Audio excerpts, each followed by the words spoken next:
Hi everyone, welcome back to Falcon's House. This is the fourth part of my Lost watch through. I am covering episodes 9 through 15 this time, so it'll be a slightly longer episode. More plot stuff happens in these episodes than the last few, and it kicks right off with Saeed finding a cable in the ocean as he explores the island after being upset and torturing Sawyer.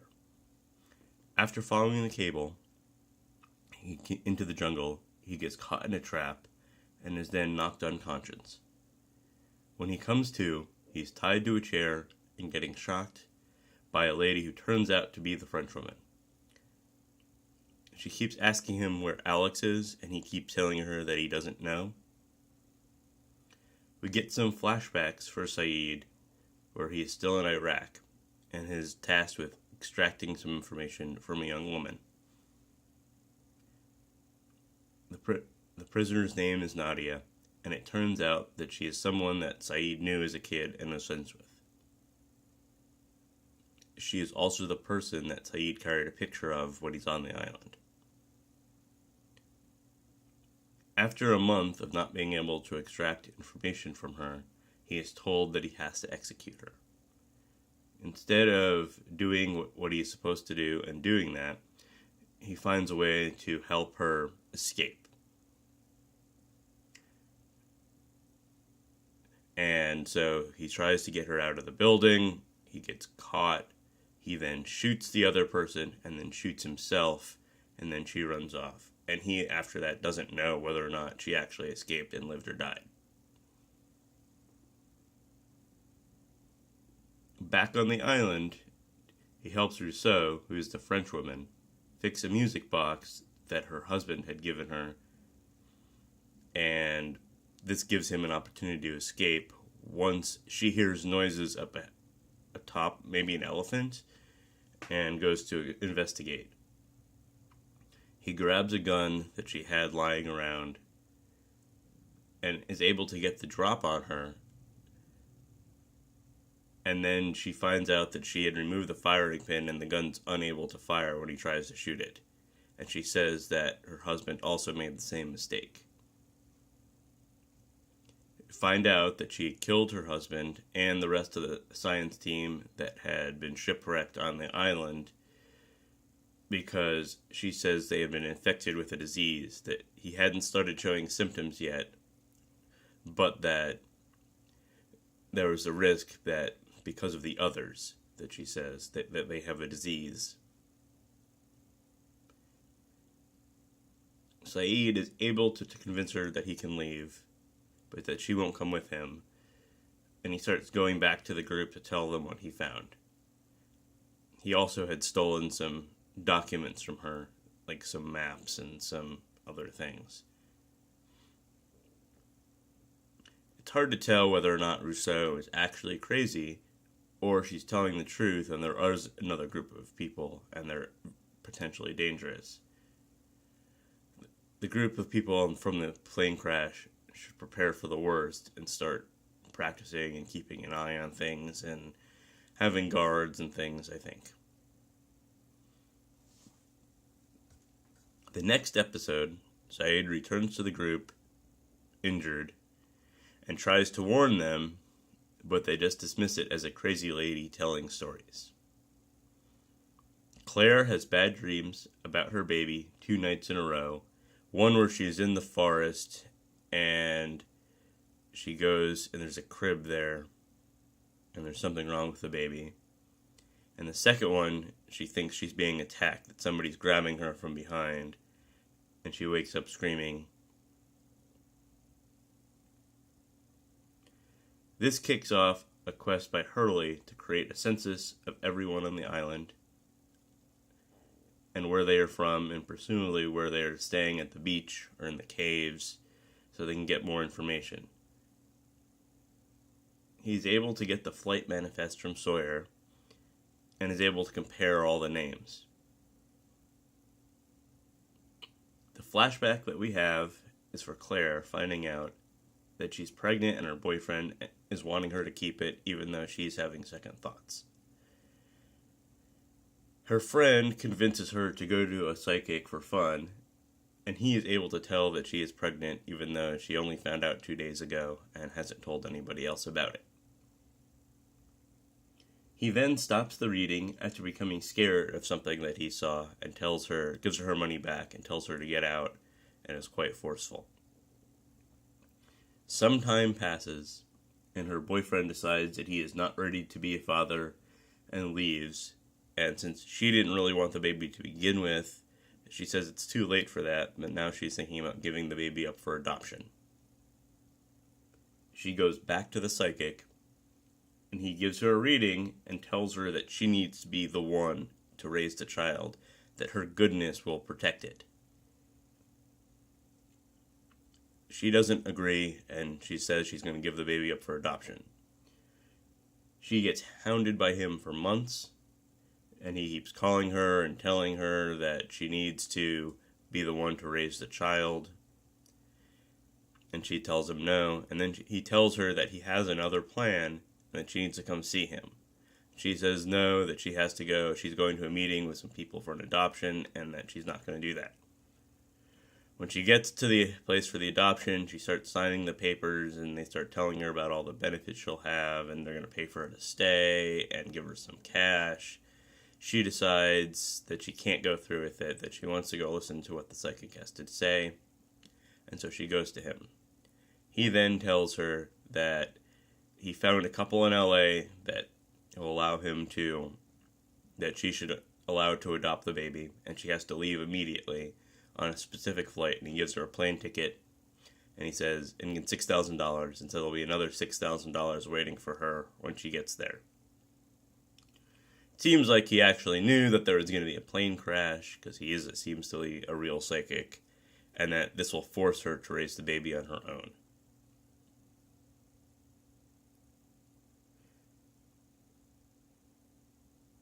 This is the second time that there's been something for someone who seemingly knows what's going to happen in advance, the other being Locke.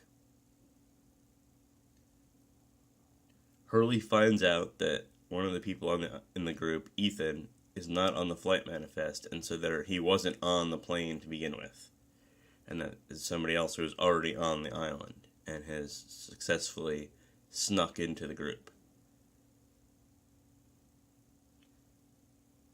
Claire thinks that she's going into labor and she was trying to move back from the caves to the beach after Jack tried to prescribe her a sleep aid because he thought she was crazy and was making up these dreams and she wasn't really being attacked.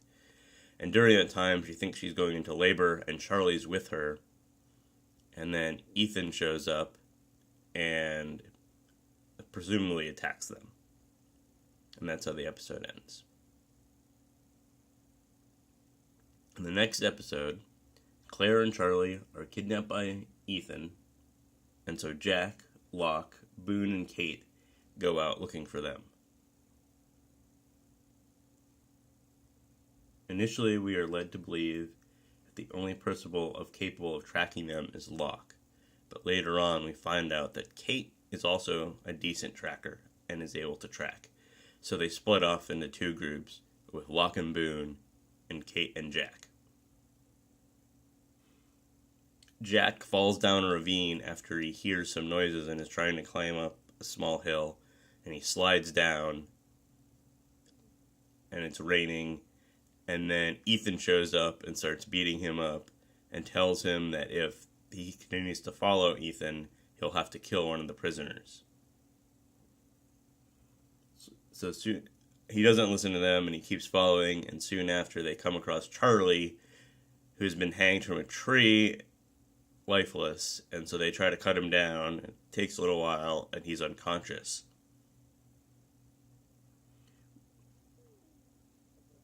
We then get a flashback of Jack unsuccessfully being able to save a patient, who we later find out because his dad operated and cut an artery because he was operating while he was drunk. His dad convinces him to not report it because it would end his dad's career and that he doesn't want to do that. But then when we go to the hearing for the death, he finds out that the woman who died was also pregnant, and so that makes him upset, and he decides to revise his statement and says that his dad was drunk, and that pretty much ends his relationship with his father because his dad's mad and he's going to lose his license.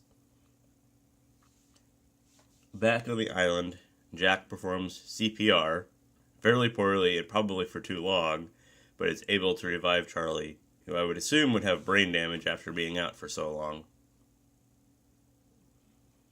But it's TV, so that probably won't happen. When they get back to camp, Charlie doesn't want to talk to anybody, and is seemingly blaming himself for Claire being kidnapped and that he wasn't able to defend Claire. Boone and Locke continue into the forest looking for Claire, and they make a joke about tying red shirts to trees to mark the way back, because in Star Trek, red shirts means the ones that are going to die. When Boone wants to turn back, Locke throws him the flashlight and says that he can still track in the dark, and it lands on a piece of metal that they start unearthing, and it looks like a hatch or something, maybe a bunker or a boat or something that's not supposed to be in the middle of the jungle.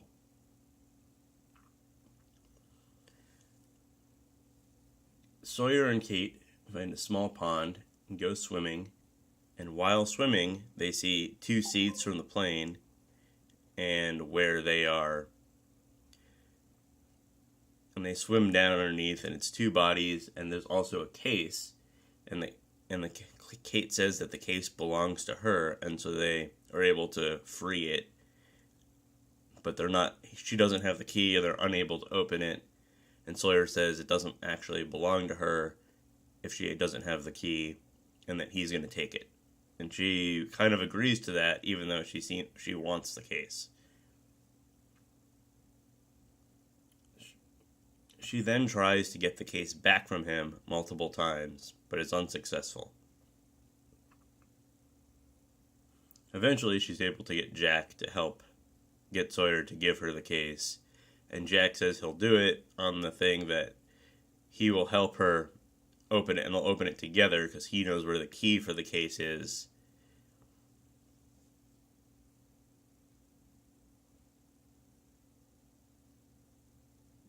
She steals the case back from Sawyer when he's trying to bash it against some rocks and drop it off a tree.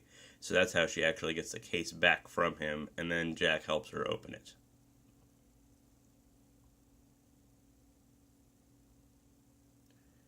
In the flashback, Kate is in a bank when it gets robbed, and then we eventually find out that she's the mastermind behind the plan, and it's all a setup in order to get her in the bank to be threatened by the bank robbers so that the bank manager will do what they want and allow them into the money room. They start stealing all the money, and then one of the other robbers starts threatening the bank manager, saying he's going to kill him, and takes off his mask. And Kate said there shouldn't be anybody injured from this or hurt or killed, so she ends up killing her boyfriend, who is the bank robber, and the other robbers. She then opens one of the safe deposit boxes, deposit box 38, and takes out a small envelope. And that's what I assume is in the case that she's been wanting so badly. So when they actually open the able case, that is confirmed, and there's a small model airplane. I wonder what the significance of this airplane is to her, but she obviously is willing to go to extreme lengths to recover it. Also in the case is some money, 4 handguns, and some ammunition. So Jack keeps all those and locks that all up.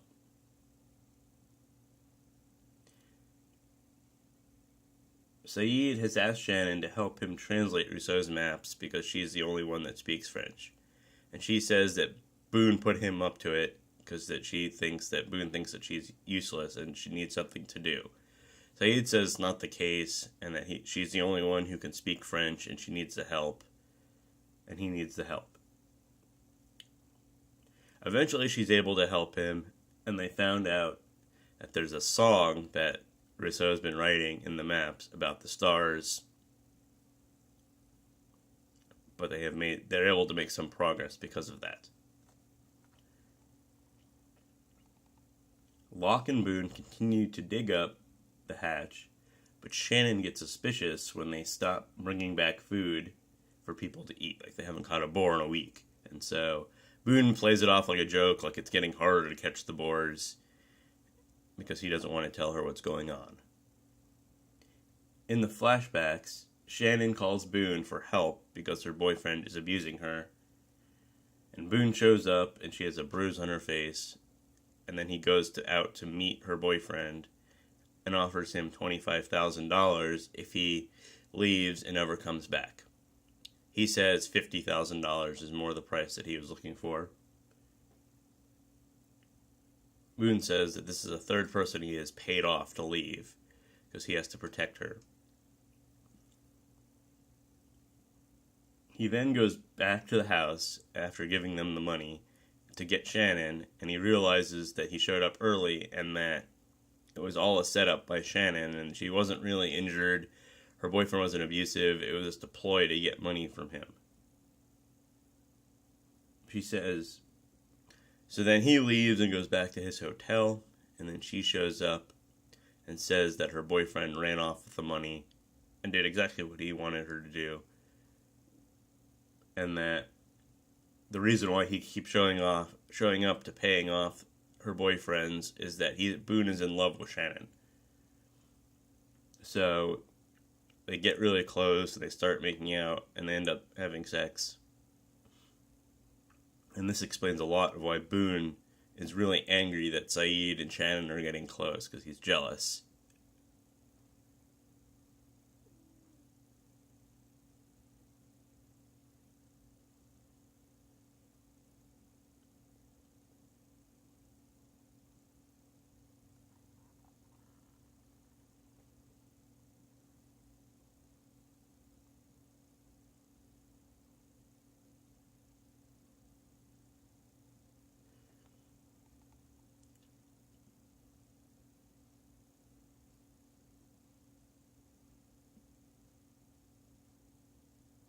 Sorry about the delay there.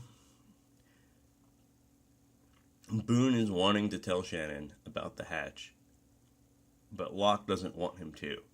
So Locke is mixing together some liquid together for later, and then they keep arguing about it, and then they get in a fist fight, and Locke ties up Boone and tells him, and puts a knife on the ground and tells him when he wants it bad enough, he'll be able to break free. He then puts some of this mixture that he had been making on the back of Boone's head, and it causes him to hallucinate a thing where he tells Shannon, and Shannon ends up getting killed, and then he wakes up and is able to free himself and goes to attack Locke, but Locke says it wasn't all real, it was all hallucination, Shannon's okay, and that he asked him how did he feel when he found out that Shannon died, and he said relieved, and he said that's kind of how you need to let her go to be able to move forward and not have to tell her about what's going on. You can't always be worried about her. Locke seems to have another agenda and is really good at manipulating people. In the next episode, Michael is mad that Walt is spending so much time with Locke. Locke is teaching him how to throw a knife, and at first he isn't making very much progress, but eventually he's able to do it and throw the knife successfully into a tree. Michael doesn't like this, and doesn't like that he's letting Walt play with a knife, and forces Walt to help him build a raft so they can get off the island instead of being like everyone else and just waiting for a rescue that might never happen. I am not sure that this is the best plan, but if they can build a good enough vessel, they may be able to explore a lot better, leave for a period of time, come back, maybe have a better idea of where they are in the world before they actually have everybody leave. Locke tells Michael that Walt likes him because he treats him like an adult and not like a child, like Michael does. In the situation that they are in, this seems like a smart policy because you never know who's going to need to do stuff, or if somebody dies, somebody else is going to need skills. They all really should be skill sharing, not just with the younger people, but everybody should be learning all the skills about hunting and tracking and the best ways to survive, because if all the people that are going out and get hunting get killed by boars or something, there won't be anybody left to provide for them.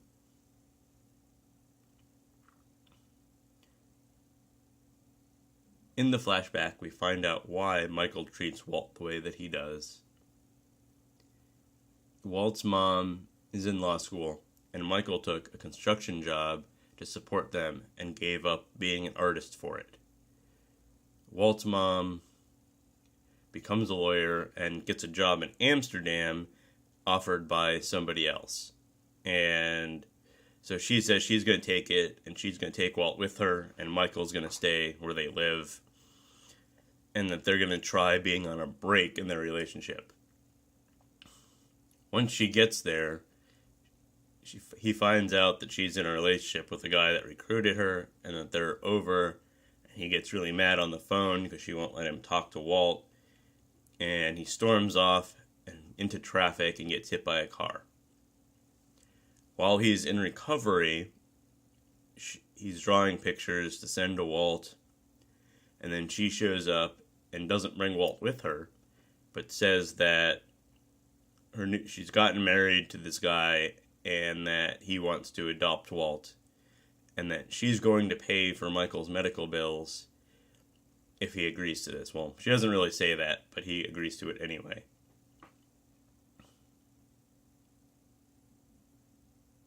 Her new husband, Brian, is then raising Walt, and they're now in Australia, and this is years later, presumably right before all that bad stuff happens. And while Walt is doing homework on some birds, one of the birds in his book crashes into the window outside and is killed. And then Brian seems to think this is kind of weird. Then his mom starts feeling sick and dies soon after that. And Brian shows up to Michael's apartment and asks him to come take Walt, that he doesn't want to be a father, he didn't want to be a father, and he was just in love with her, and that's why he agreed to do it. It was all her choices that he was following, but now that she's gone, he doesn't want to raise Walt. That he'll pay Michael money to go there and get him. He also says that Walt is different somehow, and that's part of why he doesn't want to raise him, which possibly is going to be part of another part of the mysticism on this show. Something out of the ordinary that somebody has an ability for. And maybe this is also why Locke is taking an interest in Walt. When Michael gets there, he is given a box of pictures that he has been sending Walt, that presumably she had never given to Walt.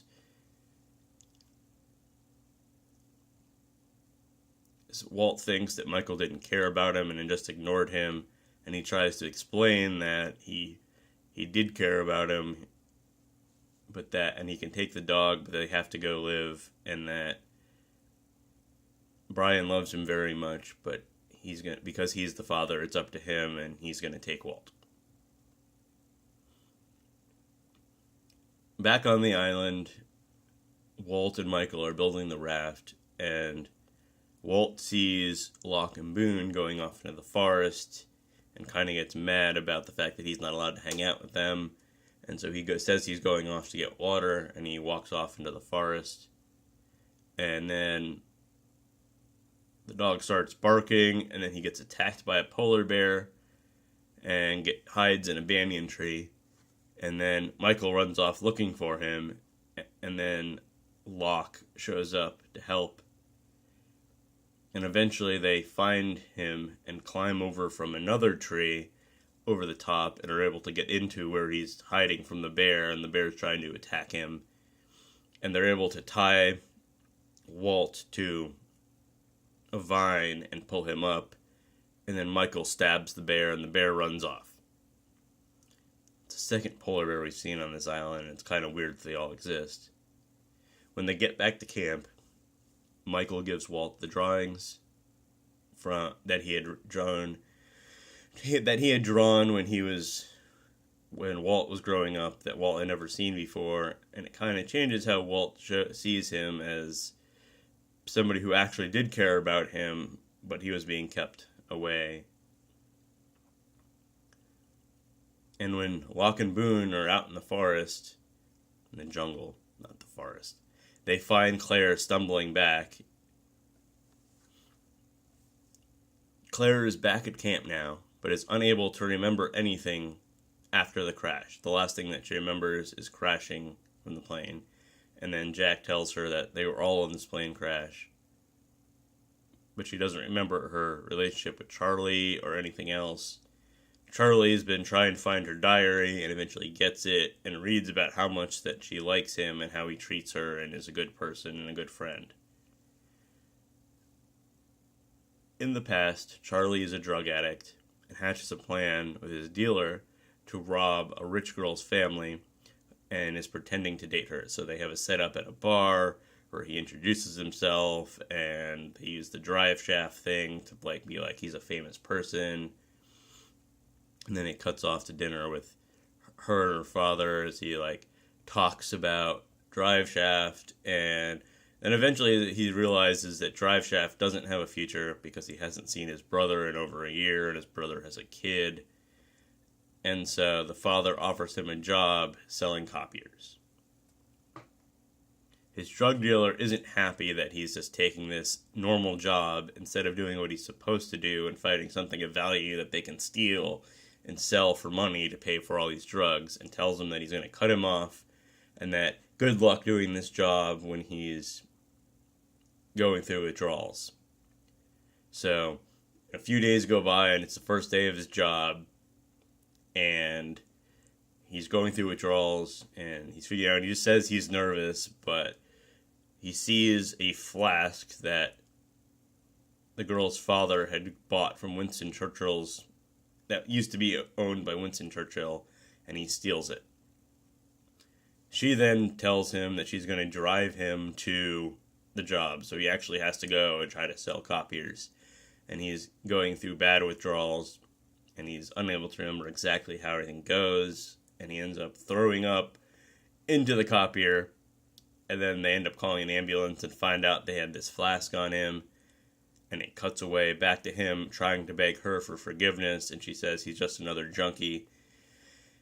And that he says he was trying to find redemption with taking the job, but he was unable to do it. And she doesn't want anything to do with him. And we assume this is probably right before he gets on the plane to fly back to LA.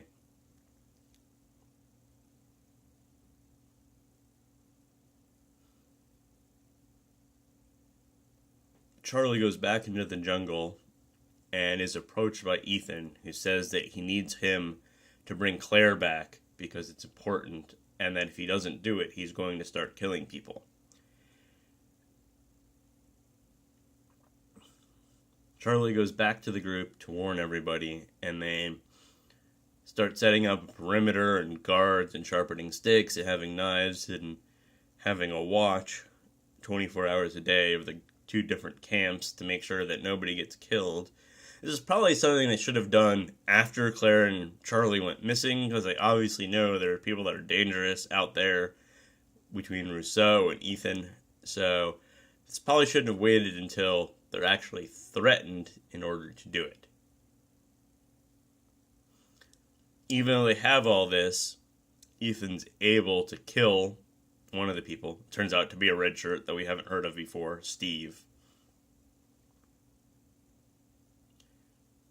So then they decide, well, they can't just sit around. Jack says he has another plan because he has access to guns, is what he tells Locke. So they have 4 guns, and they go to ask Sawyer to be one of the 4 people. And Kate wants to go, but they're like, you can't go in without a gun. And Sawyer says that he has a fifth gun that he had gotten off the marshal so that they can all go. So Sawyer, Jack, Kate, and Saeed and Locke go into the jungle and hide and wait for Ethan to show up, where they use Claire for bait. So Ethan shows up and starts to grab Claire, and then Jack runs up and tackles him while everybody else starts climbing down from where they were hiding in the trees. And Jack loses his gun in the process of tackling Ethan, but is able to beat him with punching him and beating him up. And right when they are starting to be able to question him, they hear some shots, and Ethan dies, and you find out that Charlie's holding the gun and says that that Ethan shouldn't be anywhere around him because he's a monster and he doesn't deserve to live.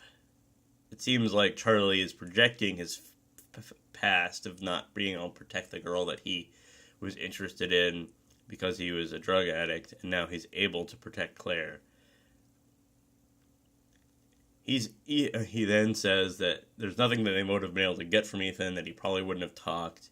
And Jack kind of says, well, we don't really know what we would have gotten, and I kind of agree with that. Charlie's kind of stupid for killing him, because they might have been able to get more information about what else is going on. They also say that there is some information about something talking about a black rock, which is also mentioned in the drawings that Seed found from his cell. Maybe this has something important with where they need to go. That is it for this set of episodes. There's probably more going underneath the surface than what is being shown. They probably should have had guards earlier because of the monster and polar bears and Claire being taken. The others seem to like kids, so they probably need to worry about Walt, and obviously they're worried about Claire's baby. And they also took Rousseau's child, Alex. There seems to be a lot of criminals on the island. Kate, Sawyer, Charlie, possibly Jin.